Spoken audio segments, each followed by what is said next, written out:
Vous en avez assez, vous aussi, de voir vos semis s'étioler chaque printemps, ces jeunes pousses toutes pâles, fragiles, qui ploient au moindre courant d'air.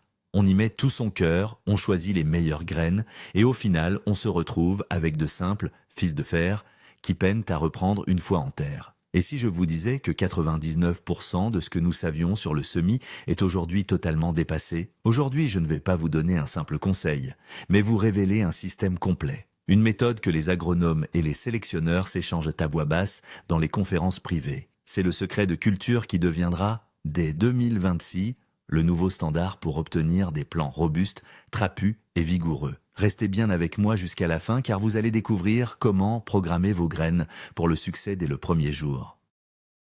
Avant de plonger dans cette méthode, comprenons pourquoi les approches traditionnelles échouent de si souvent. La plupart d'entre nous font la même chose. On achète un terreau universel, on fait tremper les graines, on sème et on pose le tout sur le rebord de la fenêtre. Et ensuite, on s'étonne de voir les plants filer vers la lumière, être victimes de la fonte des semis ou paraître chétifs. Le problème, c'est que nous créons des conditions beaucoup trop artificielles. Le terreau du commerce est souvent stérile, vide de toute vie microbienne utile. La fenêtre n'apporte de la lumière que d'un seul côté, forçant la tige à se tordre. Quant à la température et l'humidité constante, elles empêchent la plante de s'endurcir. Cette ancienne approche revient à élever un enfant dans une bulle stérile. À la moindre confrontation avec le monde réel, il tombe malade. Notre méthode repose sur un principe radicalement différent. Nous ne créons pas seulement un environnement de germination, nous simulons les défis idéaux de la nature pour forcer la plante à lutter et à se renforcer dès le départ. Nous ne sommes plus là pour pouponner nos semis, mais pour entraîner de futurs champions de la récolte. Le premier changement, et sans doute le plus important, c'est de ne plus voir le semis comme le simple fait de mettre une graine en terre. Notre méthode repose sur un concept clé, la programmation des semences. Imaginez que chaque graine est un ordinateur miniature dont le système d'exploitation serait en veille. Elle contient déjà toutes les données de la future plante. Sa taille, la couleur de ses fruits, sa résistance aux maladies. Notre mission n'est pas seulement de la réveiller, c'est d'activer les bons programmes. Nous devons envoyer un message clair à la graine. Le monde qui t'attend est exigeant. Tu dois être forte, robuste, avec des racines puissantes. La plupart des jardiniers envoient le mauvais signal « Détends-toi, tout va bien, grimpe vite vers la lumière et ne te soucie pas de tes racines ». C'est ce qui donne ces tiges frêles et filiformes. A l'inverse, grâce à l'ensemble des mesures que je vais vous détailler, nous allons dès le départ forcer la plante à privilégier son système racinaire et l'épaisseur de sa tige. C'est là toute la différence. Nous ne subissons pas les problèmes une fois qu'ils sont là. Nous les prévenons en définissant la bonne trajectoire de développement avant même que le tout premier germe n'apparaisse. Le deuxième pilier de notre méthode, c'est le principe du stress contrôlé. Ça peut paraître un peu intimidant, pas vrai? On a souvent tendance à vouloir surprotéger nos semis du moindre petit aléa. Pourtant, c'est exactement là que l'on fait fausse route. Regardez les plantes sauvages. Personne ne vient les arroser à heure fixe, ni leur offrir une température parfaite. Si elles s'épanouissent, c'est parce qu'elles ont appris à s'adapter aux caprices de la nature. Notre but, c'est de recréer ces conditions, mais à petite échelle, le stress contrôlé n'est pas une torture pour la plante, c'est un entraînement. Nous allons leur infliger de petites secousses dosées pour stimuler leur mécanisme de défense. Cela peut passer par une baisse temporaire de la température, un arrosage espacé pour laisser sécher la motte ou l'utilisation d'un spectre lumineux spécifique. Chaque mini-stress de ce type force la plante à ne plus filer bêtement vers le haut. Au lieu de cela, elle investit son énergie dans le développement de ses racines et la fortification de sa tige. Résultat, elle devient plus trapue et bien plus solide. C'est exactement comme le renforcement immunitaire chez l'humain. Une personne habituée au froid dès son plus jeune âge sera moins sujette aux maladies. C'est la même chose pour nos semis. Une fois endurcis par ce stress contrôlé, ils seront bien plus résistants au moment du repiquage, face aux chocs thermiques ou aux maladies. Ce ne seront plus des petites princesses fragiles, mais de vrais combattants prêts à affronter le jardin. Passons maintenant à la pratique. Tout commence par le réveil des graines. Pour cette étape, on oublie les méthodes classiques comme le simple trempage à l'eau ou les solutions chimiques habituelles. Ce qu'il nous faut, c'est un véritable cocktail énergétique en 3 étapes, capable non seulement de réveiller la graine, mais de lui donner un élan incroyable dès le départ. La première étape consiste à désinfecter et à ramollir l'enveloppe. Et ici, on oublie la chimie. On utilise un verre d'eau de pluie ou de l'eau de neige fondue. Si vous n'en avez pas, il suffit de congeler puis de décongeler de l'eau du robinet préalablement reposée. Dans cette eau, on ajoute 2 ou 3 gouttes de jus d'aloès, que vous aurez laissé reposer au réfrigérateur pendant au moins une semaine, ainsi qu'une cuillère à café de cendre de bois tamisée. Le jus d'aloès est un puissant biostimulant naturel et un excellent antiseptique. Quant à la cendre, elle ne se contente pas de désinfecter. Elle enrichit l'eau en potassium et en phosphore sous une forme facilement assimilable. On laisse tremper nos graines dans cette préparation pendant 2 à 3 heures. Pour les graines à peau épaisse, comme celles des poivrons ou des aubergines, on peut aller jusqu'à 4 heures. Cette première phase permet d'éliminer les agents pathogènes en surface et prépare la graine à absorber les nutriments en ramollissant sa protection extérieure. C'est un peu comme si l'on débarrassait un athlète de ses vêtements lourds juste avant le début de l'entraînement. Une fois la première étape terminée, nous passons aux phases 2 et 3 qui s'enchaînent pratiquement en même temps. La deuxième phase consiste à booster l'énergie des graines. Pour cela, on prépare une nouvelle solution. Dans un verre d'eau de fonte, ajoutez simplement une petite pointe de couteau d'acide succinique. C'est un véritable énergisant naturel pour les plantes. Il stimule la respiration cellulaire et accélère le métabolisme. C'est exactement l'impulsion nécessaire pour garantir un démarrage vigoureux. Après avoir rincé vos graines, plongez-les dans ce mélange à l'acide succinique pendant seulement 30 à 40 minutes. Inutile de les laisser plus longtemps. C'est alors que commence la troisième étape, la plus cruciale, le choc thermique. Laissez les graines dans leur solution et placez le récipient au réfrigérateur pendant 2 heures, idéalement dans le bac à légumes où la température avoisine les 4 ou 5 degrés. Ensuite, sortez-les et placez-les pendant 2 heures dans un endroit chaud, par exemple près d'un radiateur, à environ 25 degrés. Répétez ce cycle 2 fois. Ce contraste thermique imite les variations naturelles de température entre le jour et la nuit. C'est un facteur de stress puissant qui active les gènes de résistance. La graine comprend qu'elle doit être prête à affronter n'importe quelle condition climatique. Après cette procédure, vos graines sont fin prêtes pour le semis. Parlons maintenant de l'essentiel, le substrat. Oubliez les terreaux universels à base de tourbe que l'on trouve en jardinerie. En général, ils sont pauvres, trop acides et totalement sans vie. Nous allons créer notre propre substrat vivant. Ce n'est pas juste de la terre, c'est un véritable écosystème en miniature. Pour la base, on oublie la tourbe seule. On va mélanger à parts égales un compost mûr de qualité et du lombricompost. Le compost apporte la structure et les nutriments de base, tandis que le lombricompost est un concentré de micro-organismes, d'enzymes et d'acides humiques. C'est lui qui va littéralement donner vie au sol. Si vous n'avez pas de compost sous la main, vous pouvez utiliser de la tourbe neutre, mais il faudra impérativement la réveiller. Pour cela, on ajoute à notre mélange des agents drainants. On ne parle pas de simple sable, mais d'un mélange de sable de rivière à gros grains et de vermiculite. La vermiculite est un minéral incroyable, elle absorbe l'humidité pour la restituer lentement aux racines, ce qui évite aussi bien le dessèchement que l'excès d'eau. Elle permet aussi aux racines de respirer, ce qui est vital pour leur développement. Le dosage est simple, comptez 3 doses de base, votre mélange compost et lombricompost pour une dose de drainage. Voilà notre recette de base, mais il nous manque encore l'ingrédient secret. Et voici maintenant l'ingrédient secret qui fait passer notre terreau de blé bon à révolutionnaire. Cet ingrédient, c'est la mycorhize. Si ce nom ne vous dit rien, retenez-le bien. La mycorhize, c'est une symbiose entre les racines de la plante et des champignons microscopiques. Pas d'inquiétude, ces champignons ne font aucun mal à la plante. Au contraire, ils créent un véritable partenariat gagnant-gagnant. Le mycélium se déploie dans le sol sur des mètres, démultipliant ainsi la zone d'absorption des racines. Ces champignons captent l'eau et les nutriments, en particulier le phosphore et les oligo-éléments souvent inaccessibles pour la plante, et les transmettent directement aux racines. En échange, la plante partage les sucres issus de la photosynthèse. C'est l'alliance parfaite. Un semis cultivé avec de la mycorhize développe un système racinaire 10 fois plus puissant. La plante a moins besoin d'engrais, elle résiste mieux à la sécheresse et aux maladies car les bons champignons chassent les pathogènes. Aujourd'hui, on trouve des préparations à base de mycorhize dans toutes les jardineries sous forme de poudre ou de granulés. Pour un seau de 10 litres de substrat, il suffit d'ajouter 1 à 2 cuillères à soupe de poudre et de bien mélanger. En faisant cela, vous installez dans le sol des alliés précieux qui travailleront pour votre plante tout au long de sa vie.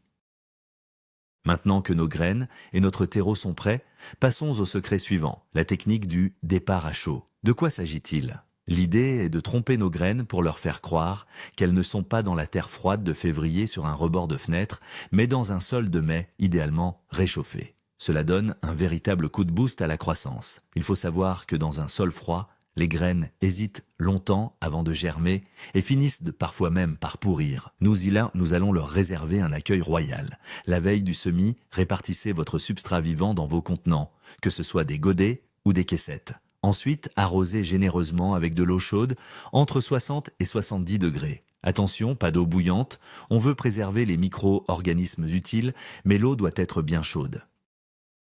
Une fois l'arrosage terminé, couvrez vos contenants avec un film plastique ou une vitre et placez-les dans l'endroit le plus chaud de la maison, près d'un radiateur ou sur un plancher chauffant. Notre objectif est qu'au moment du semis, c'est-à-dire 24 heures plus tard, la température intérieure du terreau soit stabilisée entre 25 et 28 degrés. Cette technique imite le réchauffement naturel du printemps et envoie un signal puissant à la graine. C'est le moment, pousse vite et avec force.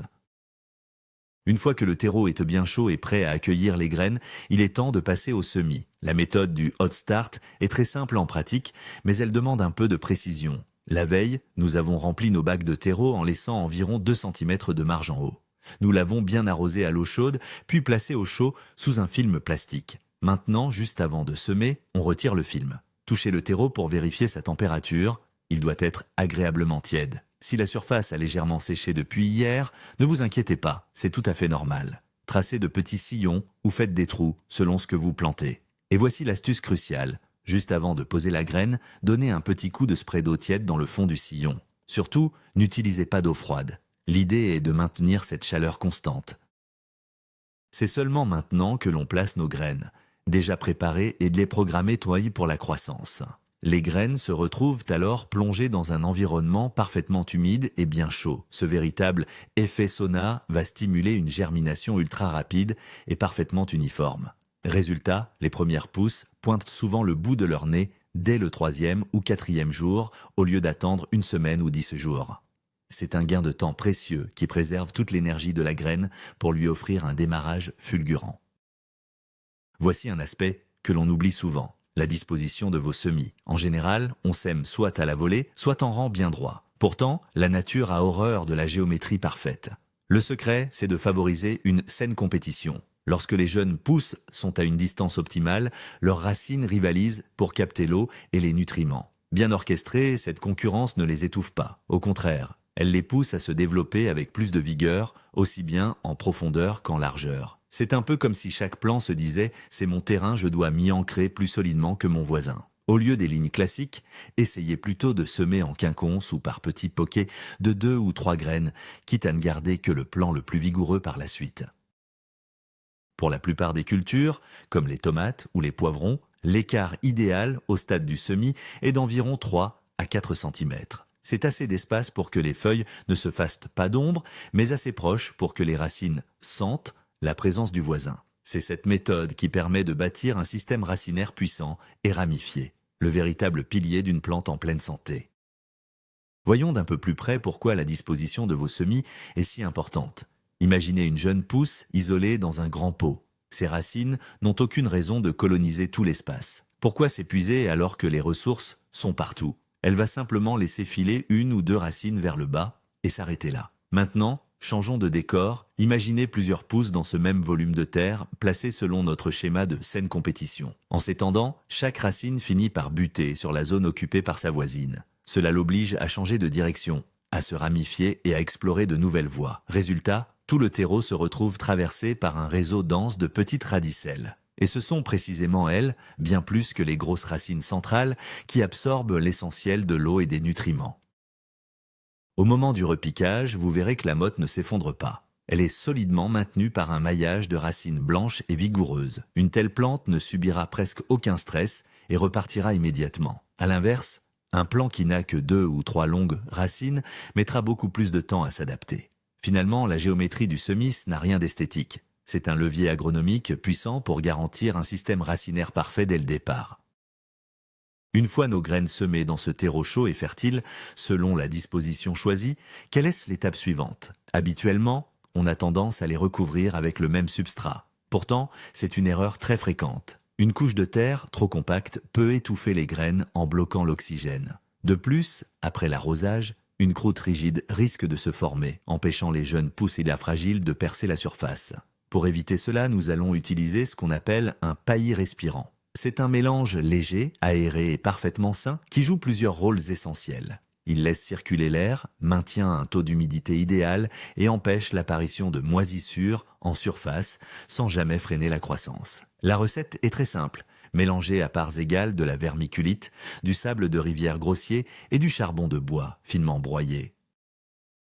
La vermiculite régule l'humidité, le sable garantit une texture drainante qui ne se tasse pas. Et le charbon agit comme un puissant antiseptique naturel. C'est d'ailleurs la meilleure protection contre la fonte des semis et les maladies fongiques, si redoutables pour les jeunes plants. Recouvrez simplement vos graines d'une fine couche de ce mélange sans dépasser 5 mm. C'est amplement suffisant pour les protéger et créer le microclimat parfait pour une germination réussie. L'utilisation d'un paillis respirant est une étape simple mais redoutablement efficace. Voyons ensemble ses avantages et la meilleure façon de l'appliquer. Une fois vos graines déposées sur la surface tassée et humide de votre terreau, munissez-vous de votre mélange sec de vermiculite, de sable et de charbon. Saupoudrez-le délicatement sur toute la surface, comme si vous donniez le geste final à un plat en le salant. La couche doit rester très fine, entre 3 et 5 mm environ. L'idée est simplement de recouvrir les graines. Attention, n'utilisez surtout pas d'arrosoir après cette étape. C'est un point crucial. Un jet d'eau direct risquerait de déplacer les semences et de tasser le paillis. Utilisez plutôt un brumisateur à jet fin pour vaporiser de l'eau tiède. L'objectif est uniquement d'humidifier la couche superficielle, car toute l'eau nécessaire se trouve déjà dans le substrat, juste en dessous. Enfin, recouvrez votre bac d'un film plastique ou d'un couvercle transparent et placez-le dans un endroit chaud et sombre jusqu'à l'apparition des premières pousses. Ce paillis respirant va créer un microclimat idéal sous le film, permettant à vos jeunes tiges de percer cette protection légère avec une facilité déconcertante. Ça y est, les premières pousses sont là. Notre premier réflexe? Les arroser avec soin tous les jours pour garder la terre bien humide. Mais attention, c'est une erreur classique. C'est d'ailleurs l'une des raisons principales pour lesquelles les jeunes plants restent fragiles, avec des racines qui restent en surface. C'est logique. Si l'eau est toujours disponible en surface, pourquoi la plante s'embêterait-elle à chercher plus loin? Pour éviter cela, nous allons utiliser la méthode de l'arrosage pulsé, basée sur le principe du stress contrôlé. L'idée, c'est de créer de courtes périodes de sécheresse maîtrisée. Concrètement, laissez le terreau sécher complètement sur 1 ou 2 cm entre chaque apport d'eau. Dès que la plante sent que l'humidité s'épuise en surface, elle reçoit un signal fort, va chercher l'eau plus profondément. Elle commence alors à développer activement son système racinaire pour coloniser tout le volume du pot. Cela force les racines à travailler, ce qui les rend bien plus vigoureuses et résistantes. Attention toutefois, il ne s'agit pas de laisser les feuilles flétrir, mais simplement de laisser sécher la couche supérieure. En plus de booster la croissance, cette méthode est une excellente prévention contre le pourrissement des racines et l'invasion des moucherons, qui raffolent des terres constamment détrempées. À quoi ressemble concrètement l'arrosage pulsé au quotidien? C'est très simple et plein de bon sens. Dès que les premières pousses apparaissent, dès que vous retirez le film protecteur, on procède au premier arrosage tout en douceur. Pour ne pas bousculer les jeunes tiges et éviter de tasser la terre, l'idéal est d'arroser par le bas directement via le bac ou la coupelle. Versez de l'eau tiède, laissez le terreau s'imbiber pendant 20 à 30 minutes, puis videz impérativement l'excédent d'eau. Ensuite, on laisse faire la nature. Ne touchez plus à rien pendant 1, 2, voire 3 jours, selon la température de votre pièce. Le secret, c'est de tester la terre du bout du doigt. Dès que le premier centimètre de terreau est bien sec et friable, c'est le signal. On arrose de nouveau généreusement par le bas pour bien imbiber toute la motte, puis on laisse sécher à nouveau.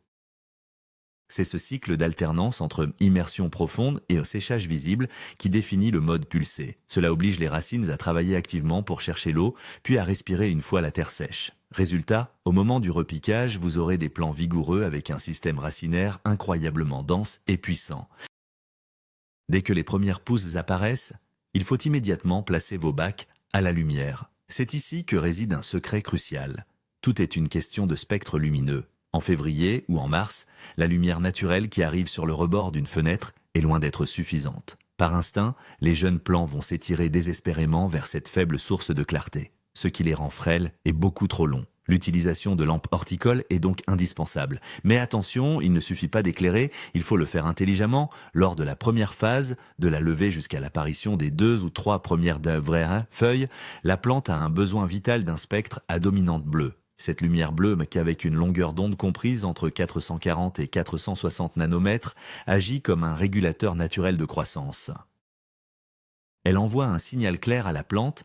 Ne cherche pas à monter trop vite, concentre-toi d'abord sur tes fondations. Sous l'influence du spectre bleu, les cellules de la tige se multiplient mais ne s'allongent pas. Résultat, vous obtenez des plants trapus, avec une tige courte et robuste, et un feuillage d'un vert profond et bien charnu. C'est pour cela qu'au démarrage, on utilise soit des lampes marquées spécial semi, où le bleu prédomine, soit on règle nos luminaires à spectre complet sur un mode à dominante bleue. À ce stade, maintenez une durée d'éclairage de 12 à 14 heures par jour.